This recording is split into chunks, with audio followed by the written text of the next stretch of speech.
Le Saint-Esprit ne peut pas se tromper. Amen. Le Saint-Esprit, c'est une vérité. Pourquoi? Le Saint-Esprit sait sentir les douleurs que vous sentez là. Toto ule murizala kana uibwana. Minona paribu tuangaka damu ya kubuloji banamfana kwa SS. Tu m'appelles man of God.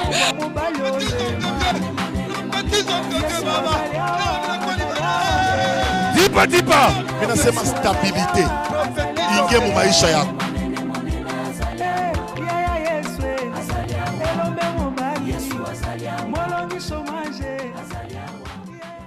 On va lire 2 textes, voire même 3, parce que c'est important.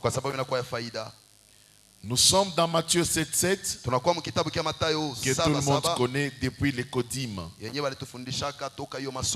Quelqu'un peut lire ça même sans lire la Bible. Qui peut faire ça? Cet exercice? Oui, maman. Donnez à maman Léonie. Oui, maman. Demandez, on vous donnera. Demandez, on vous donnera, virgule. Cherchez, vous trouverez. Cherchez, vous trouverez. Oui, continuez. Toquez, on vous ouvrira. Très bien. Frappez, l'on vous ouvrira. Nous acclamons pour notre maman. Ça, c'est depuis les Kodim, ce verset. Tout le monde doit connaître ça par cœur. Demandez, l'on vous donnera. Cherchez, vous trouverez. Frappez, l'on vous ouvrira. C'est bon, ça c'est bon. Voilà, lisons Exode chapitre 4.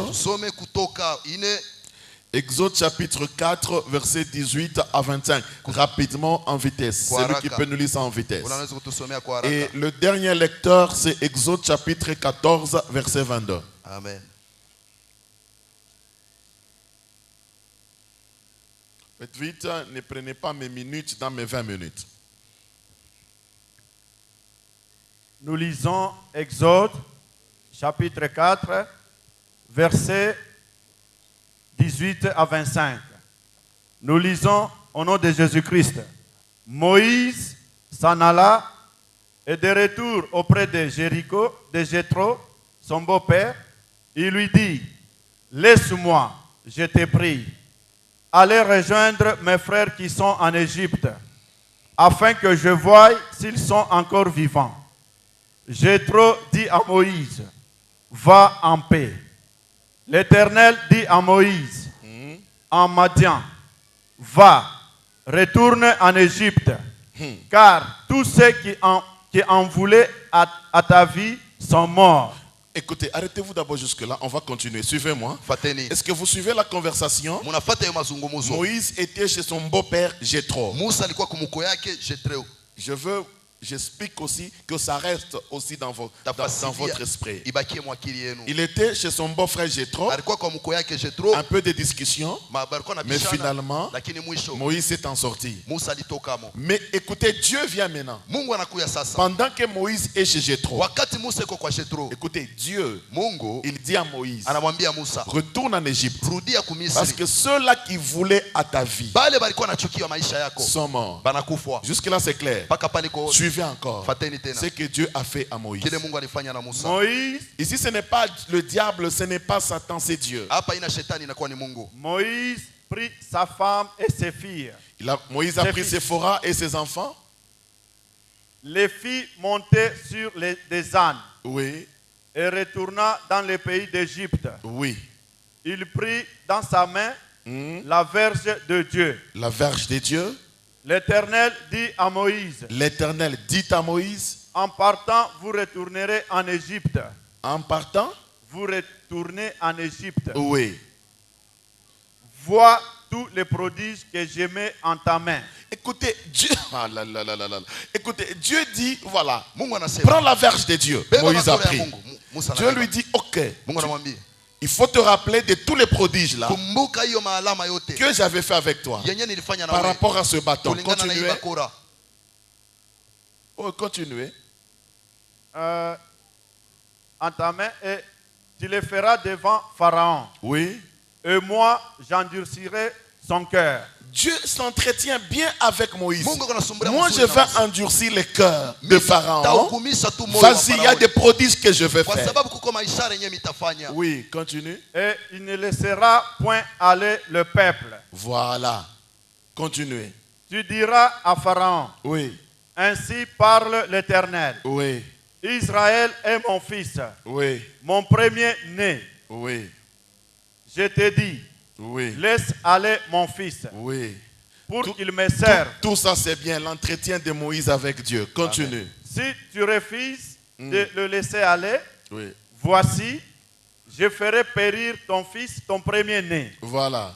Pendant le voyage. Voilà, c'est ça. C'est là que se trouve mon problème. Amen. Pendant le voyage. Attendez.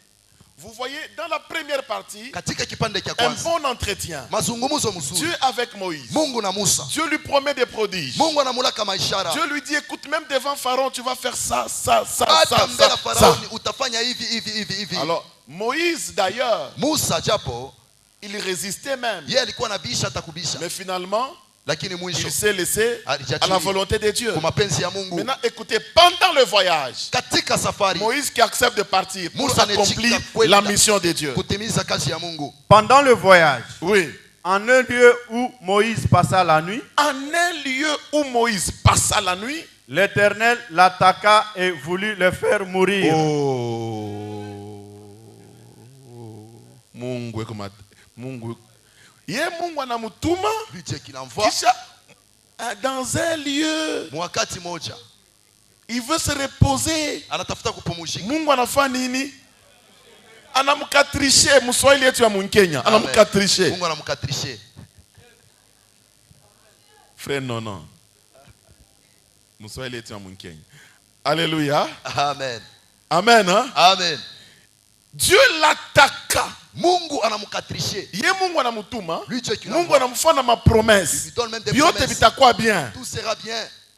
Reprenez là-bas. Pendant le voyage. Oui.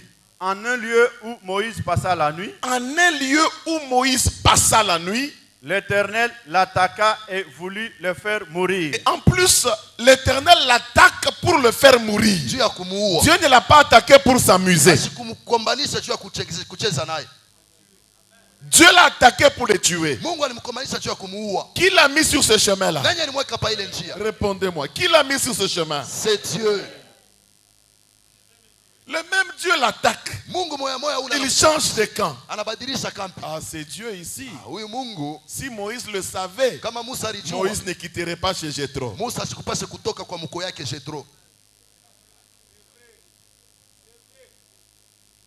Séphora prit une pierre aiguë. Heureusement, Séphora était là. Coupa le prépuce de son fils pour faire la circoncision et le jeta aux pieds de Moïse en disant: heureusement, amen, tu es pour moi un époux de sang. Tu es pour moi un époux de sang. Les époux de sang. Formidable. C'est fini. Réfléchissez un peu. Qu'est-ce que vous trouvez dans ce verset? Un Dieu qui s'entretient avec toi, un Dieu qui te fait des promesses, un Dieu qui te rassure, et puis ce Dieu-là t'attaque pour te tuer. Amen. C'est ce Dieu-là que tu as choisi pour suivre. Tu ne trouves pas qu'il est méchant? Il y a de ces gens qui ont des promesses de Dieu. Mais lorsque tu regardes la vie que tu mènes par rapport aux promesses de Dieu, un moment tu te dis: est-ce que ce que Dieu avait dit, est-ce que c'est vrai? Et qu'est-ce que vous faites? La plupart abandonnent. Or, quand tu abandonnes, là où tu abandonnes, c'est là que Dieu va te tuer. Parce que lui, il ne t'a pas demandé de t'arrêter.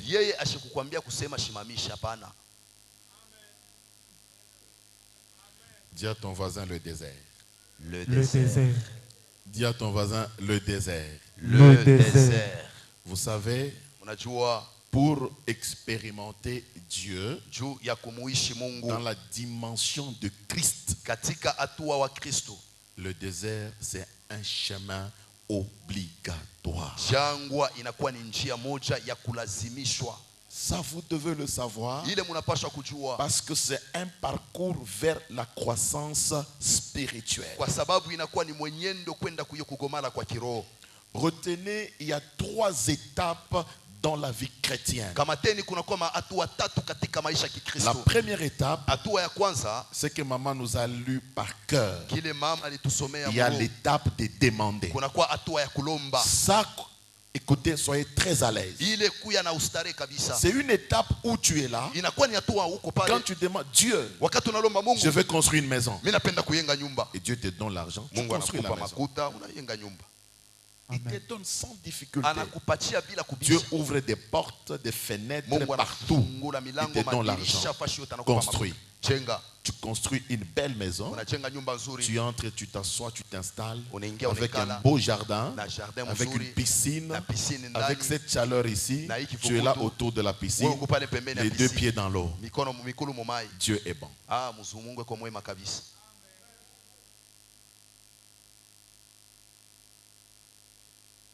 Ça, c'est la première étape. Dans la vie chrétienne, il y a l'étape de demander.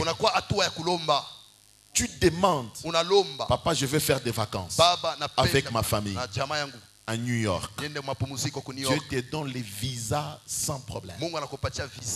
Bien que c'est un visa compliqué, mais Dieu te le donne, toi et tes 8 enfants. Et Dieu te donne aussi des moyens possibles. Tu voyages, tu fais des vacances sans problème. Dieu est bon. Est-ce que vous le savez? Quelqu'un n'a pas répondu. Est-ce que vous le savez? Oui. Il est très bon. Les temps. Bon, si on ne termine pas, si on ne parle même pas du désert, c'est pas moi, c'est le temps. Alléluia. Amen. Donc c'est une étape. Dieu, une belle veste, une belle cravate comme le pasteur Didier. Dieu te les donne. Amen. Sans problème. Dieu, je veux des enfants. Combien? Il te fait 3-4 fois de jumeaux. Sans problème. C'est une étape qui est formidable. Je veux le mariage. Comme je suis une femme élancée, il faut un mari de courte taille. Dieu te donne à ta mesure. Il te donne. Amen. La Bible dit, demandez, l'on vous donnera. Et quand tu demandes à Dieu, il faut être précis. Ne demande pas en vrague. Il faut demander avec précision. Dieu, je veux ça. C'est un père. Il a dit, si vos pères méchants qu'ils sont, quand il donne le pain, c'est quoi? Il ne vous donne pas de pierres. Le poisson, il ne vous donne pas de serpents. Il dit à combien plus forte raison, moi Dieu. Donc demander, c'est bon. C'est une étape dans la vie chrétienne. Ça, vous devez le savoir. Et aussi, vous devez savoir, il y a aussi une deuxième étape dans la vie chrétienne. L'étape de chercher. Amen. C'est pas moi qui le dis, c'est Matthieu 7:7. L'étape de chercher correspond au désert.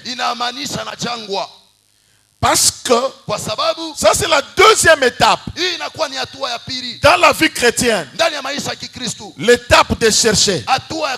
L'étape de chercher. Vous savez, cette étape, c'est une étape qui est très difficile. Alléluia. Amen. Pourquoi cette étape est très difficile? Parce que pendant que tu cherches, tu ne connais pas dans quelle direction se trouve la porte. Amen. Parce que tu es en train de chercher. La porte elle est de quel côté? Toi tu peux aller au nord. La porte elle est au sud. Amen. C'est une étape. Parce que si tu ne traverses pas cette étape, tu n'arriveras pas à l'étape de frapper. Or, pour frapper, il faut retrouver la porte. Or, Christ dit, je suis la porte. Personne ne peut aller chez mon Père sans passer par moi. Amen. Yes. Il dit, je suis la porte des brebis.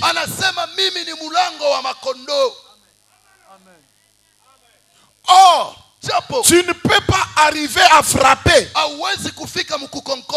sans que tu cherches et trouver. Amen. Il faut trouver la porte pour frapper. Voilà. La porte, elle est où? C'est au désert. C'est là que Dieu avait dit à Moïse, prends le bâton, frappe sur le rocher. Frappez. On va vous ouvrir, il y a de l'eau qui va sortir. Parce que quand on cherche au désert, il n'y a pas d'eau.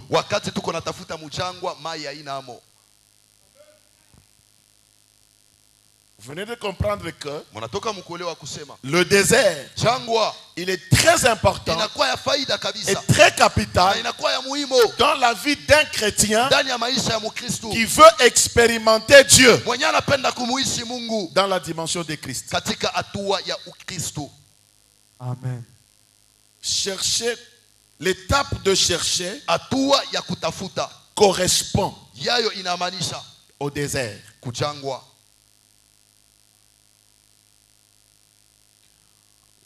Pourquoi le désert?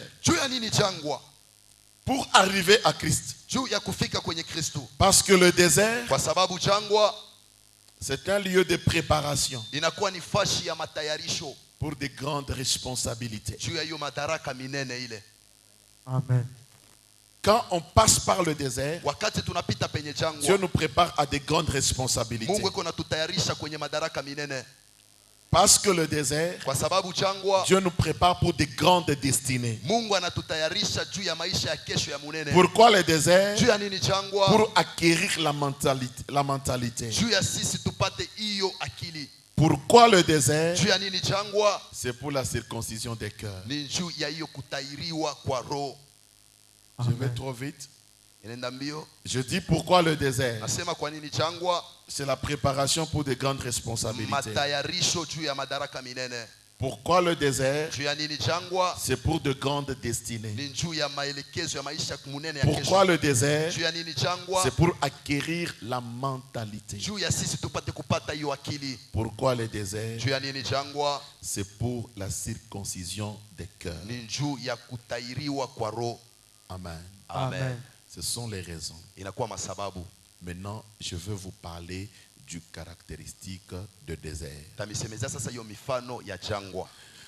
J'étais en train de dire, le désert correspond à ce que je viens de parler. Bien-aimé, Dieu a attaqué Moïse pour le faire, pour le tuer. Mais c'est Dieu qui l'avait envoyé. C'est Dieu qui lui a fait tant de promesses. Mais sa femme Séphora a pris les prépuces qu'il a coupé à son fils. Quand il a jeté au pied de Dieu, au pied de Moïse, Séphora a dit, c'est l'époux du sang.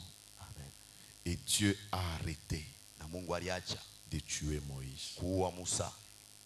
Vous savez, Il faut absolument passer par le désert inafai kupitia kwa hakika penye jangwa pour la circoncision des cœurs. juu ya kutairiwa kwa roho.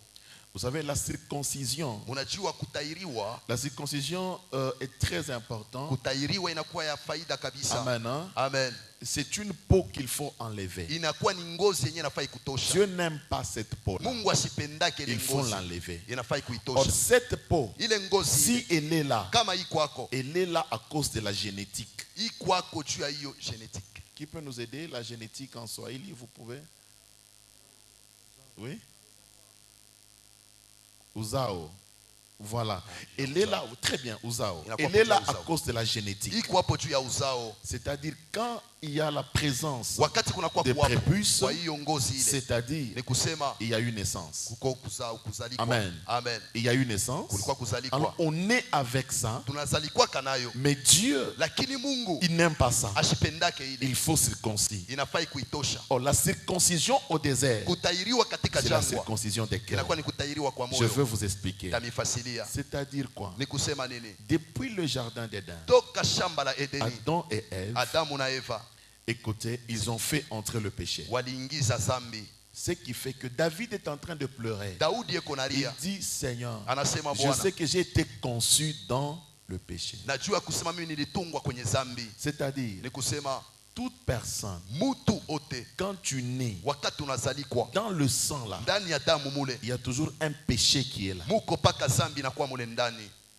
Amen. Amen. Il y a toujours un péché qui est là.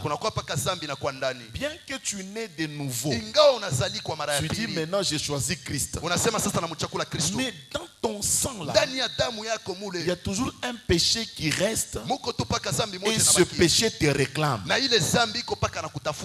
Amen. Amen. Amen. Ce péché te réclame. Alors Dieu, lorsqu'il constate que quelqu'un commence à grandir dans la foi pour éviter tout scandale possible et déception, alors Dieu n'amène pas cette personne à l'étape de Christ facilement. Dieu trouve qu'il faut passer par le désert. C'est ce qui arrive. Suivez-moi. C'est ce qui arrive. Vous allez voir, quelqu'un était très affermi dans la foi. Pendant qu'il était très affermi, il était pauvre. Mais arrivé un certain moment, Dieu le bénit. Il lui donne beaucoup d'argent. Et vous voyez le mouton à tombeau. La personne se révolte. Se rebelle. Amen. Je suis en train de parler de l'importance du désert. Dieu ne pouvait pas laisser Moïse aller atteindre Pharaon, faire des exploits sans le faire passer par un lieu. Et je veux dire à quelqu'un, le désert ne peut pas tuer quelqu'un. Je veux dire à quelqu'un, le désert, ce n'est pas l'absence de Dieu. Amen. Dieu est là, il voit, il regarde. Yes. Moïse, Mungu anazunguluka. Mungu pour l'attaquer. Vous savez, si Dieu ne te fait pas passer par le désert, Dieu ne t'aime pas. Et Dieu n'a pas encore besoin de toi. Amen. Parce que il faut chercher pour que tu retrouves la porte. Amen.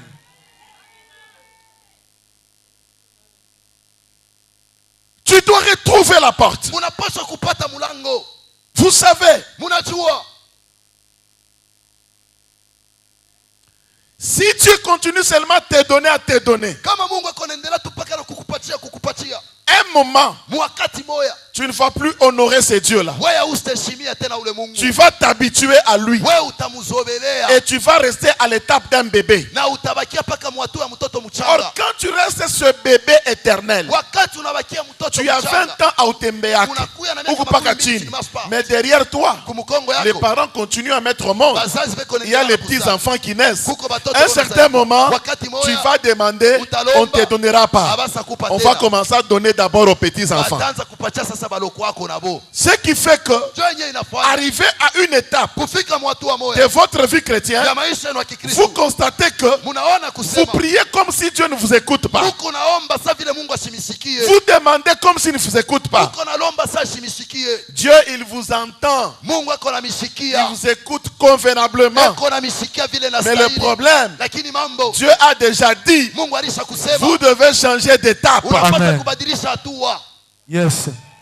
Mettez-vous en route vers le chemin du désert. Vous savez, j'aime le Seigneur. Au désert, première caractéristique, il n'y a pas de pluie. Pour dire, au désert, il y a la privation d'eau. Au désert, il y a la privation d'eau. Or, tout le monde sait que l'eau, c'est le besoin primaire pour l'organisme humain.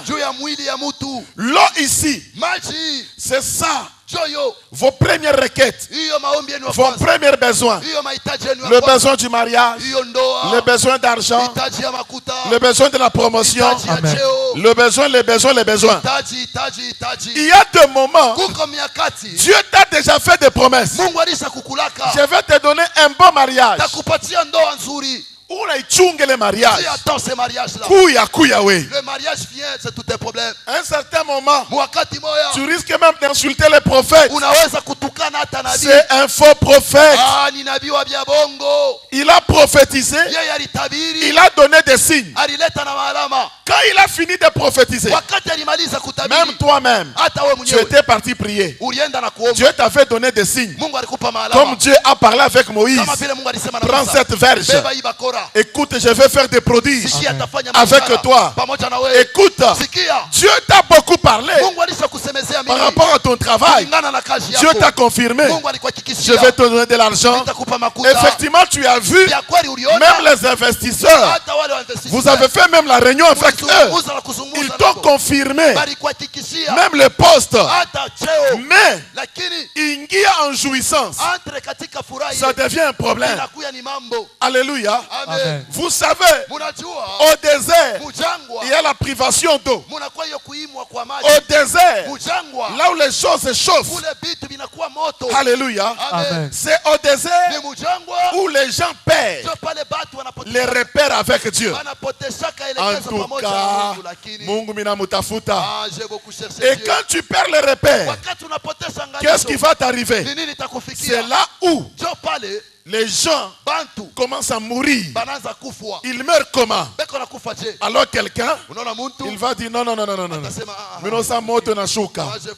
Minasikia sema kukutana wa nguvu mwingine. Anesha kutokela kote Kalebuka. Wole Kalebuka nawe. Unaenda kutafuta prophet. Nase ya. Huku na ko huku. Hii mambo wananyambia. Chopaka confirmation. Mungu ashita changer. Bakela balikwambia kakule.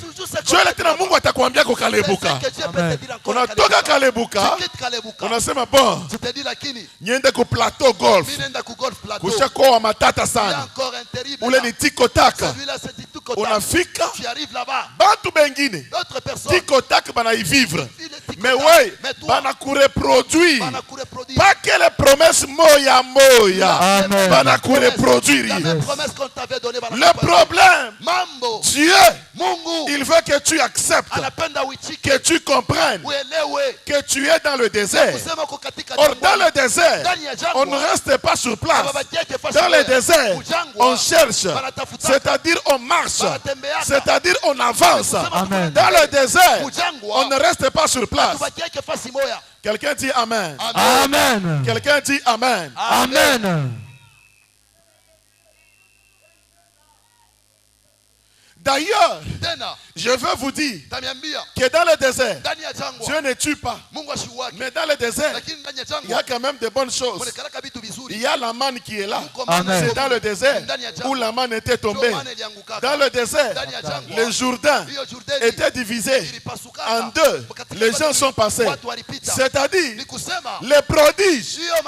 Quelqu'un dit Amen, j'ai dit quelque chose. Amen. Celui qui est fidèle dans le désert, Dieu ne peut pas le laisser mourir. Amen. Parce que la manne, Dieu va te la donner. Yes. La manne. La manne. Dieu va te la donner. Le miracle. Amen. Comment ça?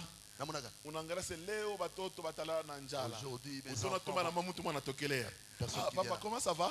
J'ai passé chez vous, hein? Ok, merci. Papa, en tout cas, prenez même ces $200 ici. Unangara Minerva la batoto okosha kuiripa. Pourquoi? Dieu voit ta fidélité au désert. Au désert, il y a quand même la manne qui est là. Amen. Yes. Envoyez prophète. Yes.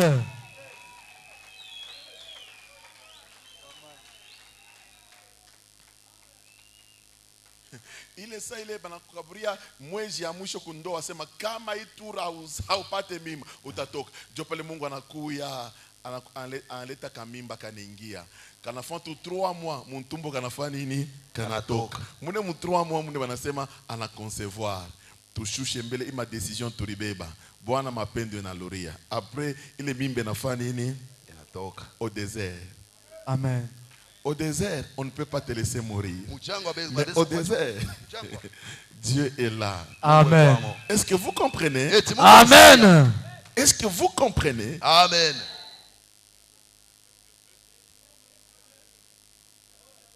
Et qu'est-ce que Dieu recherche? Dieu recherche ton excellence. Ton excellence. C'est ce que Dieu recherche. Dis à ton voisin, Mujango, te kama unakimbia kwa wewe mwenyewe utakufa. Kama unakimbia kwa wewe mwenyewe unakufa.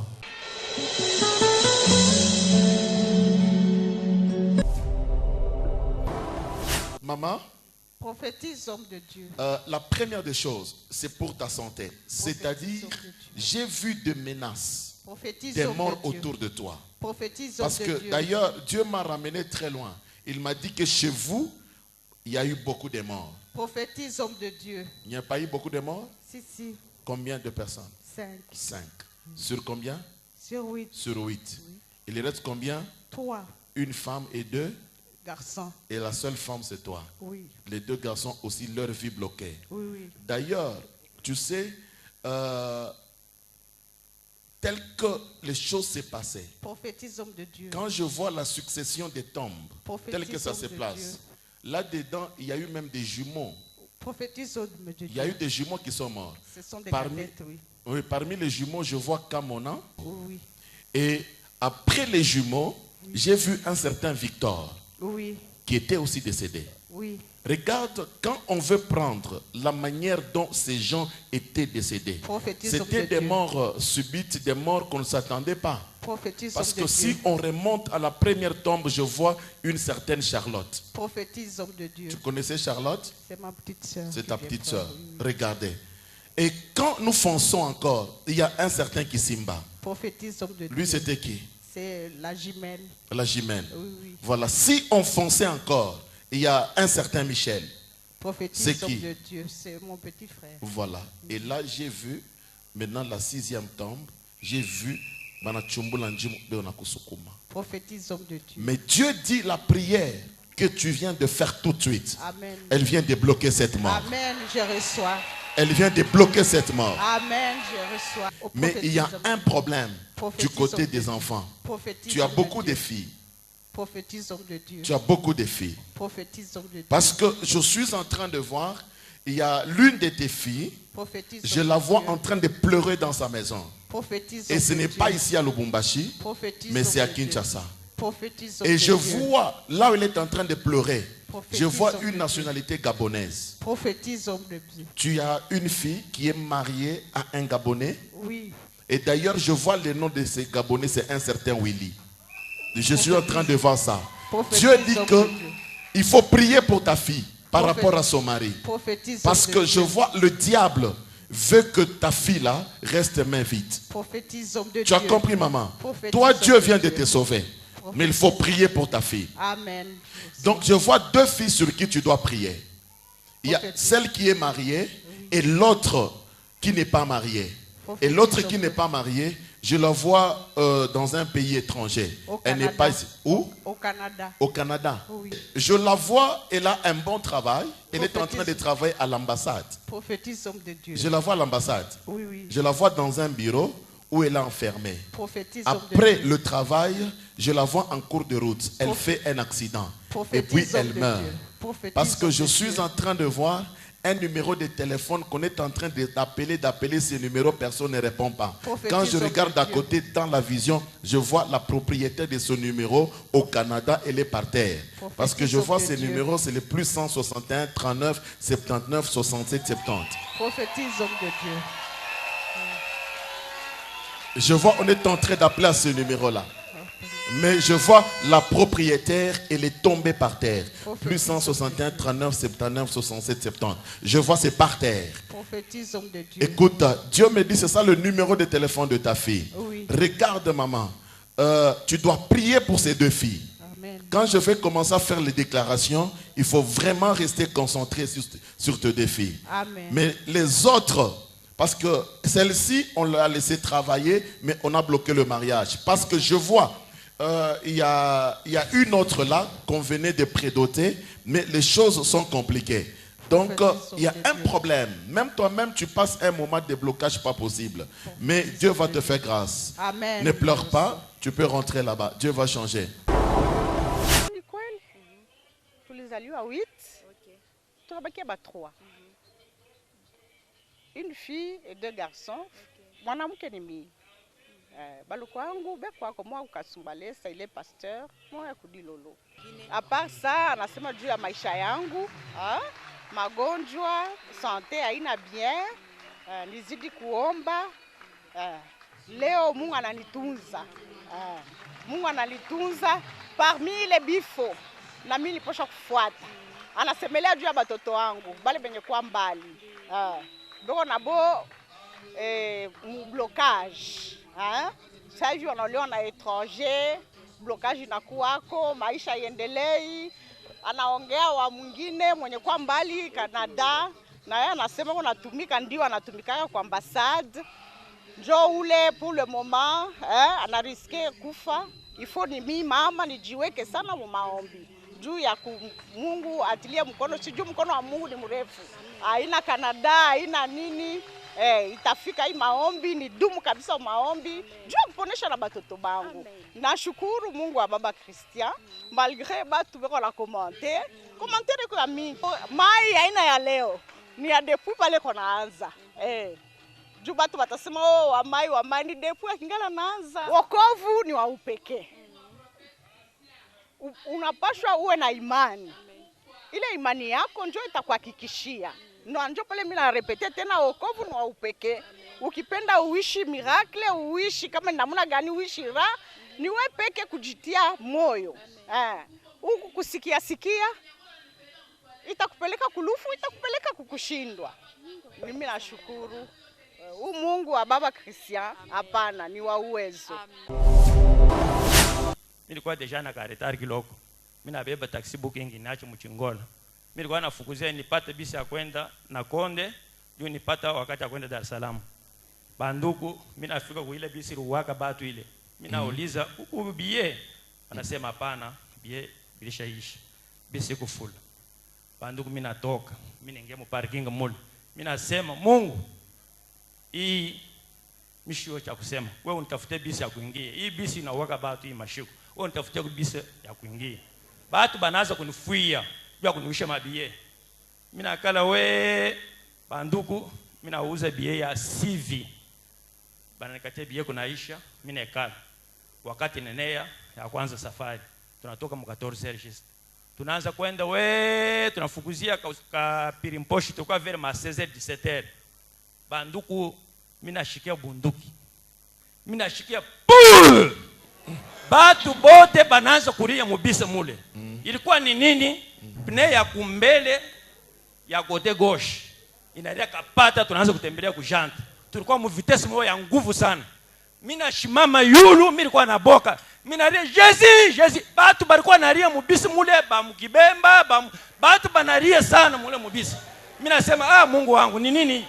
Tunachofa distance ya 1 kilometre. Bisi ile inaenda kujantiti inashimama. Batu banashuka na boka batu banashuka. Me Mungu akisanti akukua bisi ingine kwa na kwa kumbele yetu. Juu bisi ilikuwa inatetemeka, yende kukosha hapana, yende kudroita hapana. Me kumbele yetu akua motoka ingine. Tunaenda tunashimama. Banduku tunashimama de 17h jusqu'à 18h moins. Banatosha ile pneu, banaweka pneu ya sasa. Tunaanza tena safari. Banduku tunaenda muma 20 mindi angaila sasa tukwa 23h45. Efe moya. Njoo mimi naona tu hii bisi kuna mission sisidi kati yake. Mimi nasema hapana. Mimi nilikuwa na bachi munshingu. Ulikuwa na bachi munshingu? Mimi nilikuwa paka na bachi yangu hii.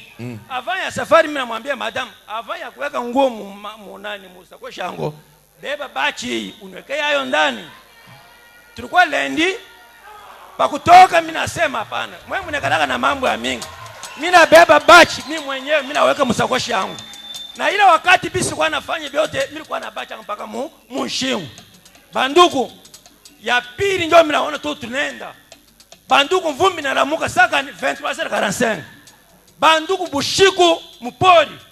Mimi nasema Mungu, hii kitu kinanipitia hapa sasa. Mimi nipata kaboka. Mimi nasema hapana. Hii maisha leo mimi shitekala kwa nyumba. Mimi tena katafuta tu. Jetani wewe unakosa. Wewe bongo bwako. Mimi mwenyewe mimi nasema ndani yangu. Pa ya pili ile mimi natoka na sakosha yangu kumkono. Mimi nekala chini, tulikuwa bushiku mimi ndo makapori mimi nekala. Mimi nasema Mungu. Mimi nilikuwa na makuta $38,000 mimi shokuvala mkimono yangu. Mimi nasema banduku. Kama mimi nakufa leo hii makuta ashitaonekane. Bazambia banakalaga na karakteri kama hata maiti kwa chini. Beko na ifuye paka badepuye byote biko. Na nipa maungu. Mimi nasema Mungu hii makuta inautendaka kazi yako, inakutumiaka kazi yako. Ushinipatia aya mwi safari hii. Mimi nafanya mashuka mingi chini, mimi kusafiri hapana. Unichunge kunienda nifanye operation yangu nirudi. Bandugu, tunaingia tena, ile fashi tunekala jusqu'à 3h du matin, balikuwa natengeneza paka plein yabo ile. Mais mimi nilikuwa na decision niingia hata bisi nyingine niende na safari yangu. Tunashimamisha mabisi nasema tu kunaenda paka fashi nyingine. Banduku bisi ile banatengeneza tunaingia tena. Mimi nasema hii ndio mimi nenge mu avion hata kama naanza kuwa tena mishitakuwa tena mwaya kulisove. Mimi nasema mimi kuna Mungu. Juu ile bisa kama natafuta kuo inauwaka.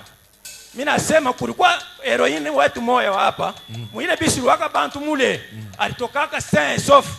Mimi nasema hata kama bisi inaanguka leo mimi nitatoka. Mimi shikwa na boga mimi nasema mimi nitatoka hata kama naua watu mimi nitatoka. Banduku mimi nakuwa na imani munene. Mimi shikwa na imani ya kiloko. Mimi nasema mimi kunaenda. Mimi nashukuru Mungu wa huyu profeti huyu. Huyu baba huyu hata kama banatuchambula hatutamwacha, mimi sitamwacha.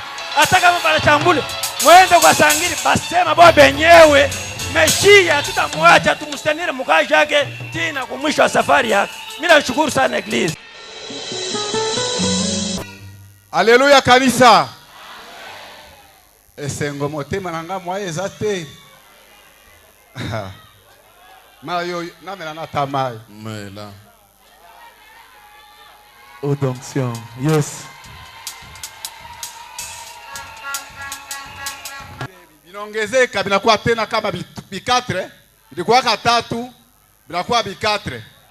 Tunaongeza hapo tena mafuta. Prière na biso ya vendredi. Tu bimina prière awa. Mama kamunyo soto sambeli, papa pesa biso Matthieu 15:26 jusqu'à 28. Ngasko na maintenant kikaka verset 27 na verset 28. Ta on a komi na ndako na fungoli Bible na bandi otanga kaka ba verset mibale wana. Ta on atangi boy na sekinga moko na bandi oseka. Nde batuninga ozo seka nini ngabite. Nazo seka biloko na tangi awa. Donc eza lokola nzambe azotinda kaka prophète abanda ko yebisa batu makambo oyo ezosalema pe makambo ekosalema. Après tolali à ma grande surprise na butu mwana nanga liboso azobenga mama ngande na bouger madame. Tant na bouger abimi libanda. Abimi na salon. Tant abimi na salon, moi na lobike. Moi na o ya mitano. Azo sanza.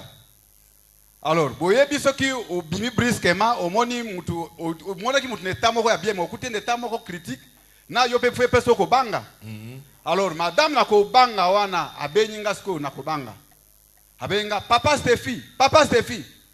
Ngai na ndimi, tango ndimi lokola oyo na ebite so na surnommé ngonde na yebite pona ngai eloko oyo. Nini?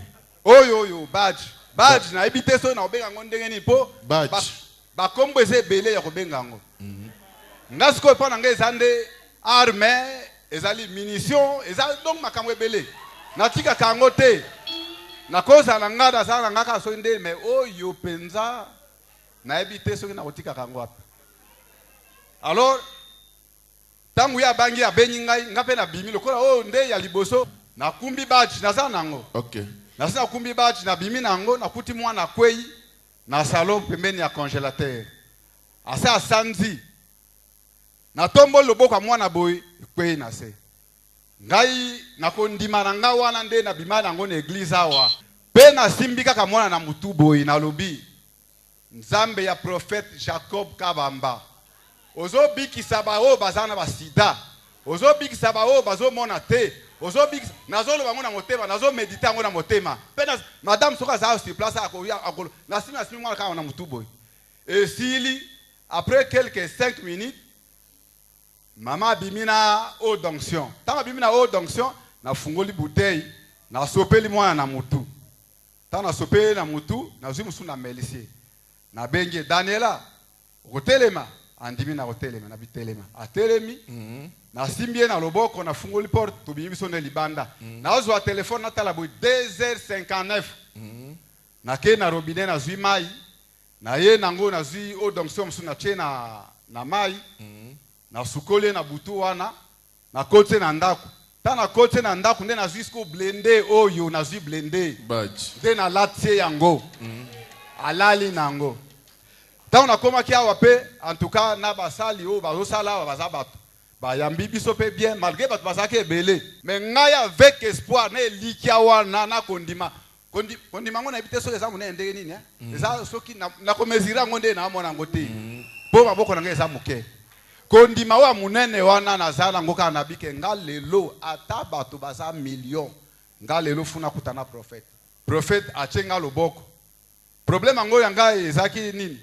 Nasali mwa mikolo ebele nazozwa mbongo te mais mbongo yeko bima kaka a partir ya prière awa nde nazoya kalosambo mbongo bandi ko bima mbongo pe bima awa te ezobima na Kinshasa bazotindela mutazwi mbongo na Kinshasa tindela ka yo fozala mutango pe na yebiete kaka na telefone boy to sola na ye yenda azozwa ka salaire na ngakuna azotindela ngai na yebiete azape de côté. Alors tant on a bimi lobi tant prophète pe achenga loboko na komi na ndako na betela ki ata mutu mo lisolo te. Je crois mutu na betela lisolo za kaka frère Paulin soki azali awa ye na betela lisolo ya mwana kaka makambo elekela biso ya samedi. Alors ya prophète achenga loboko lobi na betela moto te. Prophète tango achenga loboko alobai papa okozwa mbongo. Lelo na tongo nde nazo ya boy na tongo. Na ebisi madame pona okende église na mwana zo una ngana sina bimi na ngai na kumbika ka nga arme na bimi na ngai de ndoya na zo na nzela na komi juste 5 période coup de téléphone atala boy numéro ya mutu wana abe nga lobi ozabi na bité na zali tozo benga na te na bité benga na te abité mikanda na yo na zwaki yango depuis vendredi na zwaki mikanda na yo na carte ya banque na zwaki ngo vendredi pesa nga numéro ya mutu yo tindaka mikanda pona pesa ye ekomela yo papa esengo na zana ngo na ebite so na olobango na molongo nini po bato ba yo kangai nzambe abakisa bino lisusu ya koleka oyo abakisa bino akotindela ngango carte bancaire ki azui yango akotindela ngai po mbongo na ngasiko na bana ko retirer yango à partir ya banque Big Hour. Nous acclamons le Seigneur. Mie niko mugenye muhimu ngini naenesha 1 mois. Nalikuwa na malari nafaa nayo 14 ans. 14 ans maladi ya kivunu. Mutreza nalianza kuzunguluka nayo, mukuforce mukaji ya mikono vile nalikuwa na batoto mkono ami peke yangu. Pako na bambia huku niko na michi ile nye bafumu balikuwa na nilanda. Tosha michi tuione. Dieu du tikotak.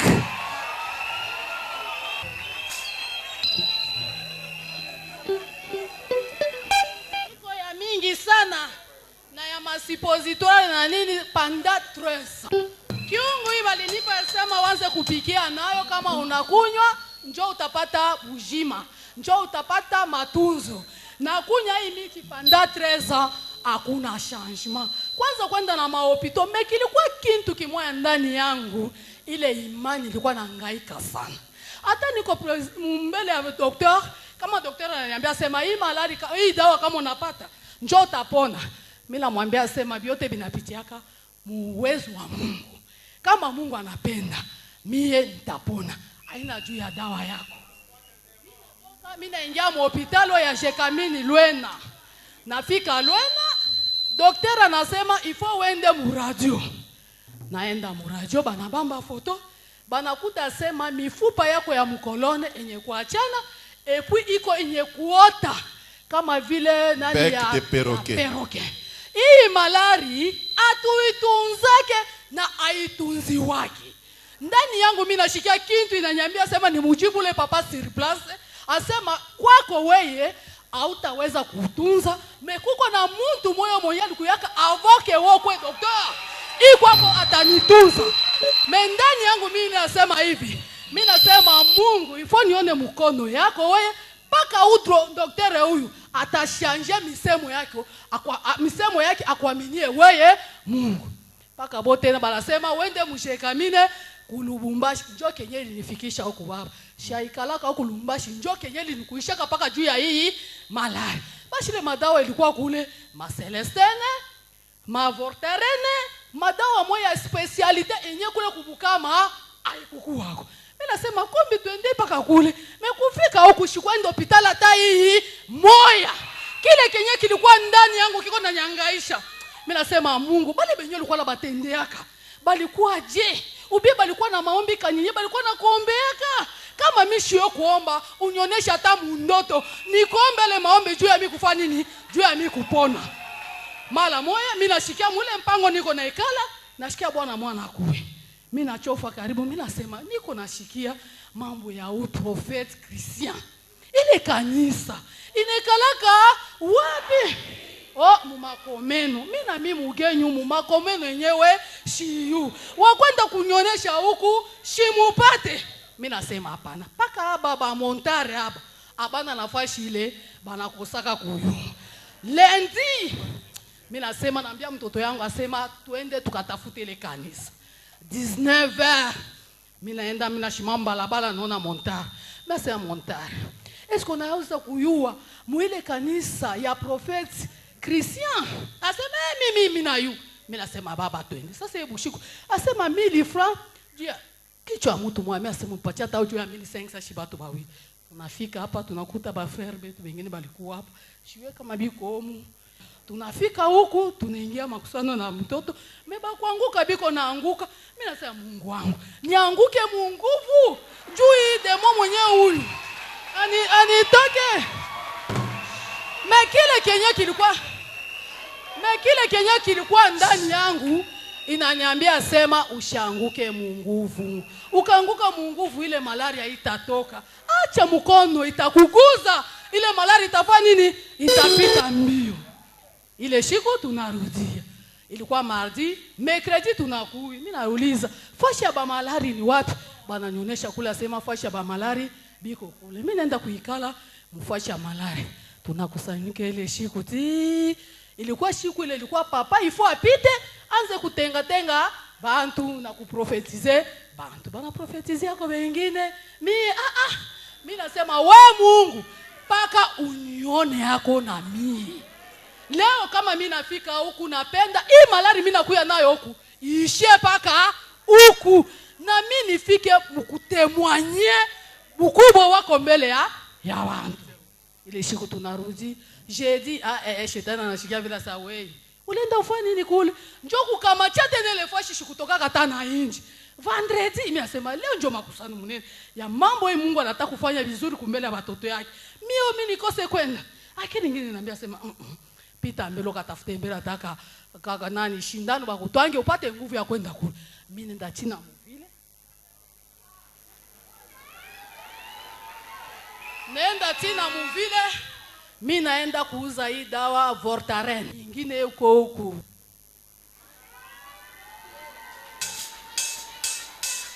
Ngine huko metro. Njoo nye bana solicitaka nayo juba nitwani. Mimi natoka mvile kule niko nenda na kujibulula. Mtu wote alikuwa anaangalia hii tumbu. Ni mtoto ni buzazi, ubie nini meyo haina buzazi. Maumivu tu ya kivuno inashusha chini huko kumikulu huko. Nafika kule narudia. Nafika kwenye kwa ule munganga ananitunzaka mimi nikala. Mimi sasa kinyemi nataka kufa leo ni nini? Leo njoo shiku ya deliverance. Na roho yangu litemwonyea sema njoo shiku ya deliverance yangu. Ilikuwa vendredi. Mimi nasema hapana, hii dawa batanitwanga. Njoo kama hii dawa bananitwanga. Kenye nitayua sema kenye Mungu ananifanishia, njoo dawa, njoo yenyewe. Nabeba dawa natoka kwa daktari ule mwenye alikuwa ananituza narudia kwa Mungu. Naambia watoto sababu fedare twende. Kama buchachishe mimi kitu kimoja kiko nanisukuma pake hivi. Mesa kama buchachishe mimi nitaenda mimi nitanywacha. Tunatoka tunakuya na watoto. Mimi nikala paka pale. Maombi naanza. Obu declare. Obu achane na magumu yote lo na yua mimi naanza kufukuza kwanza kuchoma kwanza kufanya vyote. Na kwa wakati ya mai. Nabamba mai yangu kumikono. Nabamba with dosion kumikono. Pale papa profeti anasema pale buko na ile bintu kumkono kila mtu anaweza kugeuza ile mai ile sansi yepeke anaona asema anaweza kufanya nayo. Mimi nasema hii mai pale mimi nafika huko hii mai mimi nasema hospitali ile mimi nafanya nini naingia siku ya leo hii auction de nani huile d'auction njoo inakuwa sama comprime yote na mashindano yote nalianza kutunzi waka. Hii njoo dawa wenyewe munene. Pale papa anasema mtu wote afanye ile mai kile Kenya anapenda. Kama atapenda kunywa, kama atapenda kumwanga, kama atakapenda kufanya afanye. Mimi nafungula pake ile mai najimwangia mkichwa yangu. Baba douleur yote ilikuwa maungu yangu yote inaisha. Kupicha pale tukuingali pale. Papa anapita anafika ingambo. Yangu nasema Mungu wangu. Si achofu yako kuna yeye anione hako aniguza hako tuna mimi. Achofu yako tuna yeye huko anione hako aniguza. Kumbe Mungu alikuwa anamuleta pole kufika pale ananiguza hako na mimi. Anapita aliniguzaka 2 fois. Ile mafuta tu na mai ile nalitimia. Maumivu yote kwa maungu yangu yenye kunisha hiyo maana nashukuru Mungu wangu. Mungu aongeze tena kukutumikisha sana kupita na hapa penye hapa baba yangu. Hii kivuno yangu hii kipande yote mimi nashimama kama shishimame kama niko na ikaria chini. Sikupata na bouge mais leo mimi natembea na Mungu. La danse est prophétique. Dina yango bien. Douleur ya chaque jour asubuhi inasema itafanya hii mwa ingine mimi nabakia bien. C'est que douleur ya chaque jour kama niko na hii sante kupitia imani yangu. Sasa naikuwa napenda fashi ile itaenda kutundukia. Vile natundukia hapa mimi nashukuru Mungu sana.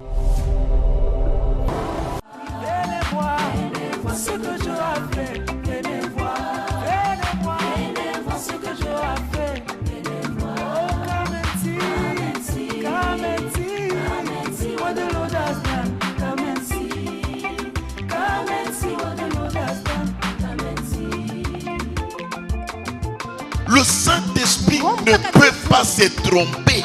Amen. Le Saint-Esprit, c'est une vérité. Pourquoi?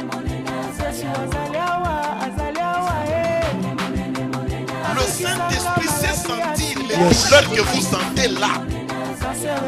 Toto ule murizala kana uibwana. Mino na pari mtuangaka damu ya kubuloji banamfana kwa SS. Tu m'as fait ça, man of God.